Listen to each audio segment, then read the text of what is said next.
ॐ अज्ञानतिमिरन्धस्य ज्ञानाञ्जनशलाकया चक्षुरुन्मिलितं येन तस्मै श्रीगुरवे नमः।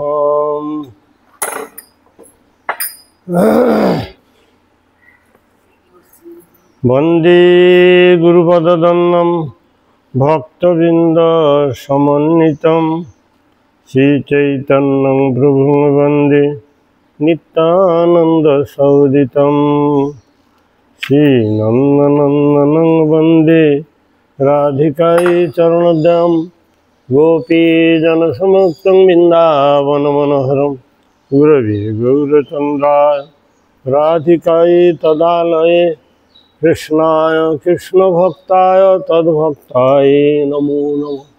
हरे कृष्ण कृष्ण कृष्ण हरे हरे, हरे राम राम राम हरे हरे।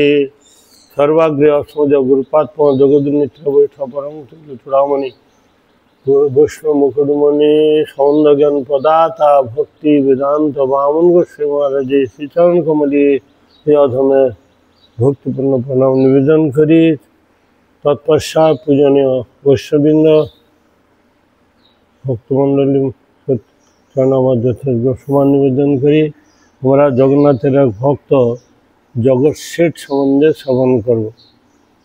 मंदिरेर विपुल कोलाहलेर मध्य जगन्नाथेर प्रातःकालीन सेवा कार्य आगाइया चलितेছে। भजन कीर्तने भक्ति संगीते मंदिरेर अभ्यस्तर समय समय अधिक मुखरित हয়ে उठেছে। लक्ष्मी मंदिर हईते पुराण पांडागणेर पुराण पाठ अस्पष्ट रूपे जगन्मोहने शोना जाइतेছে। कोनो भक्त विष्णु सहस्रनाम केउ गजस्तुति केउ मृगस्तुति केउ गीता पाठ इत्यादि करिया मंदिरे वायुमंडल के अभूत भक्ति भावे भराइया दीतेছে। अल्पक्षण मध्य साहान मेला हईबे सकले उत्कंठित हইয়া साहान मेलार से अपूर्व सुयोगेर अपेक्षा करितेছেন। 22 सीढ़ी अतिक्रम करिया जगन्मोहने प्रवेश करलेन जगत सेठ। तार बलिष्ठ शरीर ऐश्वर्य भरा बेश मुक्ति मणि मुक्ता खचित पागड़ी देखिया लोकजन ताहार निकट हইতে सरिया जाइतेছিলেন।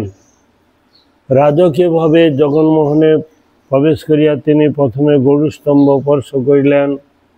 ताहार परे तिनि जगन्नाथेर उद्देश्ये दुई हाथ जोड़ करिया प्रणाम करिते लागिलेन। श्री जगन्नाथ स्वामी नयन पथगामी भव तुमे हरतं संसारं द्रुततरसारं सुरपति हरतं पापानां विततिं परं जादवती अहो दिन अनाथ निश्चितमिदं जगन्नाथ स्वामी नयन पथगामी भव तुमे। जगत सेठ हैदराबादेर एकटी प्रसिद्ध तिनि एकजन सेठ छिलेन। सांसारिक क्षेत्रे बहु धन सम्पत्ति अधिकारी हलेও তিনি ছিলেন जगन्नाथेर एक परम भक्त। तार इष्ट देवता जगन्नाथ के दर्शन करबार जन्य तिनि सुदूर हैदराबाद हईते आसिया श्रीपुरी धामे पौंछायाছে। तिनि मंदिरेर भितरे प्रवेश करितेই पांडागण आसिया ताके घिरे फिरलेन। जगत सेठ बड़ पांडाके डाके बोललेन, आमि हैदराबाद थेके आसियाছি, जगन्नाथेर निकट आमार एकटी भोग अर्पण करा हইবে। सेई भोगेर मूल्य हইবে लक्ष टाका। এর জন্য আমি আপনি এই রকম একটি ভোগের আয়োজন করুন। লক্ষ টাকার ভোগের কথা শুনিয়া পান্ডাগণের মধ্যে টহল পড়িয়া গেল। 100 নয়, 1000 নয়, একেবারে লক্ষ টাকার ভোগ কদিন আগে হয়ে গেছিল। সেখানে দুধের লিটার ছিল 6 পয়সা, গাওয়া গিয়েছিল 50 পয়সা। সেই স্থানে লক্ষ টাকার কি ভোগ, কত ভোগ করা যাইতে পারে। সাহস করিয়া বড় পান্ডা বললেন, ঠিক আছে শেঠজি, আপনি 1 লক্ষ টাকা দিয়ে যান। লক্ষ টাকা শেষ হওয়া পর্যন্ত প্রতিদিন আপনার নামে জগন্নাথের নিকটে ভোগ অর্পণ হইবে? না না না, বড় পাণ্ডাজি, তা হইবে না। জগৎ সে বললেন, আমার উপস্থিতিতে একদিনে 1,00,000 টাকা ভোগ অর্পণ হইবে। আমি এই স্থানেতে যাওয়ার পর জগন্নাথ ভোগ হইল কি না তাহা কীভাবে আমি জানিব, দেখবো কী করে? ভোগ হচ্ছে কি হচ্ছে না। এইবার পাণ্ডবগণ বড়ই অসুবিধায় পড়িলেন। 1,00,000 টাকার ভোগ হইতে পারিবে না বলিয়া কি তাহারা মানা করিয়া দিবেন? জগতের সর্বশ্রেষ্ঠ ঠাকুর জগন্নাথ 1,00,000 টাকা ভোগ হইতে পারিবে না, ইহা তো জগন্নাথের অপমান। কিন্তু একদিনে 1,00,000 টাকার ভোগ কীভাবে হইবে? জগন্নাথের সর্বশ্রেষ্ঠ ভোগ মাখন আর মিশ্রি। মাখন মিশ্রিতে আর কত টাকা খরচ হইবে, কিন্তু 1,00,000 টাকা কীভাবে ব্যয় হইবে? শেষে বড় পান্ডা বললেন, আজ আপনি যান শেঠজি, আমরা সকলে বিচার করে 1,00,000 টাকার জগন্নাথে কীভাবে ভোগ হইতে পারিবে তাহা আপনাকে জানাইব। বড় পান্ডা জগন্নাথের নিকট ধর্ণা দিলেন। যখন সংকট সময়ে উপস্থিত হয়, পাণ্ডাগণের মধ্যে মতভেদ সৃষ্টি হয়, কোনো সমস্যার সমাধান করা মানুষের পক্ষে সম্ভব হইবে না, অসম্ভব হইয়া পড়ে। সেই সময় পাণ্ডা জগন্নাথের নিকট ধর্ণা দেয়, জগন্নাথের সম্মুখ নির্দেশ লাভ করিয়া থাকেন। জগন্নাথে প্রত্যক্ষ নির্দেশ লাভ করিবার জন্য বড় পান্ডা জগন্নাথের নিকটে ধর্ণা দেওয়া সংবাদ গোমস্তা গিয়া শেঠজিকে জানাইয়া দিলেন।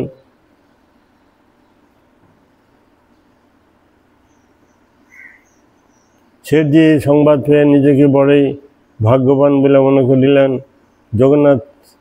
জগতের ঠাকুর জগন্নাথ নিজেই বলিবেন কোন ভোগ পাইলে তিনি সন্তুষ্ট হইবেন, ইহা তো সৌভাগ্যের কথা নয়, কিন্তু কম গৌরবের কথা নয়। জগৎ সেই সুবর্ণ মুহূর্তে অপেক্ষা করিতেছিলেন। বড় পান্ডা জগন্নাথের ধর্ণা দিয়া বললেন, প্রভু, তোমার মান তুমি রক্ষা করো। শেঠজি 1,00,000 টাকার ভোগ কীভাবে হইবে তাহা তোমার বিনা কেউ স্থির করিতে পারিবে না। কোন ভোগ পাইলে তুমি সন্তুষ্ট হইবে তা নিজের মুখে বলিয়া দাও। বড় পান্ডার এইরকম আকুল নিবেদন শুনিয়া জগন্নাথ তাহার নিকটে আসে আবির্ভূত হইয়া বললেন, শেঠজিকে বলো যে আমাকে একটি পান খাওয়াইতে। প্রতিদিন বিড়িয়া পান খাইতে খাইতে বড় বিরক্ত লাগিতেছে। যে পান খাওয়াইবে তাহাতে সাধারণ চুন লাগিবে না, তাহাতে গজমতির চুন লাগিবে। গজমতি পুড়াইয়া চুন তৈরি করিতে হইবে, সেই চুন পানে লাগাইবে।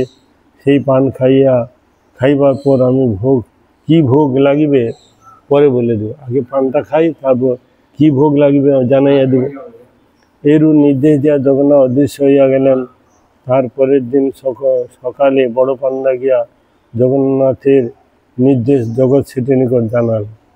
বড় পান্ডার নিকটে এইরকম অদ্ভুত কথা শ্রবণ করে শেঠজি মুখমণ্ডল মলিন হইয়া গেল। জগন্নাথ একটি পান খাইবেন, কিন্তু সেই পানে গজমতির চুন লাগানো হইবে। গজমতির সব হাতির মাথায় তো থাকে না, কত হাতি মারিয়া তিনি গজমতির সংগ্রহ করিবেন। তাছাড়া এত হাতি তিনি কোথায় পাইবেন? হাতি পাবো কোথায়? এত হাতি সব হাতির মাথায় থাকে না, এখন এত হাতি আমি কোথায় পাব? এইসব কথা চিন্তা করিয়া জগৎ শেঠের মস্তিষ্ক ভারাক্রান্ত হইয়া পড়িল।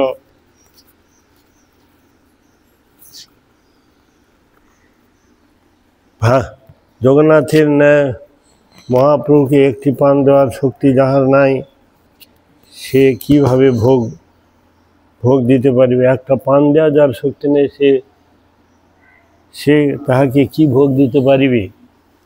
ঐশ্বর্যমণ্ডিত পোশাক, মণির মুক্তা খচিত পাগড়ি খুলিয়া খালি পায়ে সাধারণ পোশাকে জগৎ সে মন্দিরের মধ্যে প্রবেশ করলেন। তার হস্তে ছিল ভোগের জন্য একটি উদ্দিষ্ট 1,00,000 টাকার একটা থলি, একটা ব্যাগ ছিল হাতে। জগন্নাথের নিকট পৌঁছায় তিনি হাউ হাউ করে কাঁদিতে লাগিলেন। তার নয়ন যুগল হইতে অশ্রু ঝরিয়া পড়িল।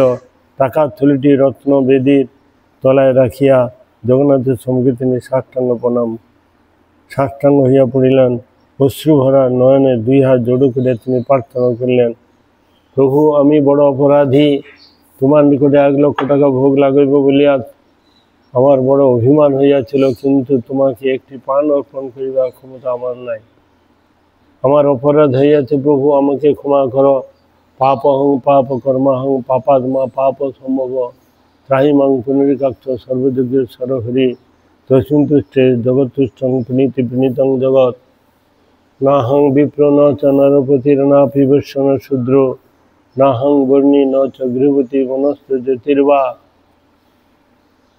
কিন্তু নিখিল পরমানন্দ পূর্ণ মিতার্ধে গোপীভর্ত পদ কমলোর দাস দাসানুদাস। তিনি ওং মন্ত্রহীনং ক্রিয়াহীনং ভক্তিহীনং জনার্দন যৎ পূজিতং ময়া দেব পরিপূর্ণং তদস্তু মে যদত্তং ভক্তিমাত্রেণ পত্রং পুষ্পং ফলং জলম আবেদিতং নিবেদনস্তু তদ্গৃহানুকম্পয়া বিধিহীনং মন্ত্রহীনং যৎকিঞ্চিৎ কৃপাদিতং ক্রিয়ামন্ত্রবিহীন তৎসর্বং ক্ষন্তমর্ষয়ে অপরাধ সহস্রাণি ক্রিয়ন্তে হর্ষণং ময়া দাস্য হমিতে মাংমত্তা ক্ষমস্ব মধুসূদন প্রতিজ্ঞাত গোবিন্দ নমে ভক্ত প্রণেশতি ইতি সংস্মৃত ধারম মহম। এইভাবে বহু স্তব স্তুতি করি অধন্যনে ন ধনং ন জনং ন সুন্দরীং বা জগদীশ কামে মম জন্মনি ভবতাদ্ভক্তি অহেতুকীতে। তোমার চরণে যেন অহেতুকী ভক্তি থাকে, আর কিছু চায় না। নিজের ভুল তিনি বুঝতে পেরে তিনি অধন্যনে খণ্ডন করতে লাগলো, অনুতাপ করতে লাগলো। ভগবান এইটুকু দেখ, অহংকার তিনি কারো সহ্য করেন না। হ্যাঁ, ক্ষমা প্রার্থীদের ভগবান কৃপা করে থাকে। হ্যাঁ, ভগবান এইটুকু চান আমরা সেই বশিষ্ঠ আর বিশ্বামিত্র কাহিনীতে পাই। সেখানেও দেখতে পাচ্ছি বশিষ্ঠ ঋষি তাকে কখনো বিশ্বামিত্রকে তিনি ব্রহ্মজ্ঞ বলে বলছেন না, কারণ তার অহংকার ছিল। অনেক বিদ্যা বুদ্ধি অনেক কিছু ছিল, কিন্তু তার মধ্যে অহংকারটা তার পতনের মূল। তিনি যখন সব অহংকারটা বুঝতে পারলেন, তখন তিনি তাকে ব্রহ্মজ্ঞ বলে স্বীকার করলেন। তদ্রূপ সেই জগৎ শেঠের অহংকার ক্ষমাপ্রার্থী হয়ে আকুলভাবে যখন নিবেদন করে জগন্নাথের মুখমণ্ডল প্রসন্ন ভরিয়া উঠিল। জগন্নাথ খুব প্রসন্ন হলেন। 2টি বিশাল হস্ত প্রসারণ করিয়া তিনি যেন বলিতেছিলেন, গর্ব অহংকার অভিমান লাভ পূজা প্রতিষ্ঠা পরিত্যাগ করিয়া আমার নিকটে আসিতে পারিবে, তিনি হচ্ছেন পরম ভক্ত। বিশ্বমণ্ডলে যিনি অনন্ত ব্রহ্মাণ্ডে যিনি বিশ্বকর্তা, পালনকর্তা, পোষণকর্তা, গার্জিয়ান, তাহাকে কোনো পার্থিব পদার্থে সন্তুষ্ট করতে যাইতে পারে না। ভগবান এগুলো চায় না। ভগবান চায় দেওয়ানং ন গৃহ্ণন্তি মৎস্যৈবনং জনা। তিনি একমাত্র সেবাই চান, অন্য কিছু চায় না। হ্যাঁ, দেওয়ানং ন গৃহ্ণন্তি মৎস্যৈবনং জনা। তোমার ভক্তি থাকবে, তুমি আমার সেবা করে ধন্যতে ধন্য হবে। তাকে কোনো পার্থিব জগতের টাকা পয়সা বিশেষ সম্পত্তি সোনা দানা মণিমুক্তা দিয়ে তাকে প্রসন্ন করা যায় না। ভগবানের অভাব নেই, যিনি বিশ্ববর্ণ মালিক তার অভাব আবার। তাতে সন্তুষ্ট করিবার জন্য ভক্তি একমাত্র পন্থা। ভক্তি রেবেনং নয়তি ভক্তি রেবেনং দর্শয়তি ভক্তি বস পুরুষ ভক্তিরেব ভূয়সী ন চ গুণৈ ভক্তি প্রিয় মাধব। মাধব একমাত্র ভক্তির কাঙাল। ভক্তি ছাড়া তিনি অন্য কোনো কিছু প্রসন্ন হন না। বাস্তবিক ভক্তের ভগবান ভক্তিতে সন্তুষ্ট হন, প্রসন্ন হন, তিনি শুভ আশীর্বাদ করে থাকেন। অতএব সেই জগতের নাথ জগন্নাথ আমাদের প্রতি প্রচুর পরিমাণে কৃপা করুন, যাতে তার শুভ আশীর্বাদে আমরা তার গুণকীর্তন করে, তার রূপ ও লীলা কীর্তন করে আমরা ধন্যতে ধন্য হতে পারি। জয় জগন্নাথ, জয় জগন্নাথ, জয় জগন্নাথ। হরে কৃষ্ণ কৃষ্ণ কৃষ্ণ হরে হরে, হরে রাম হরে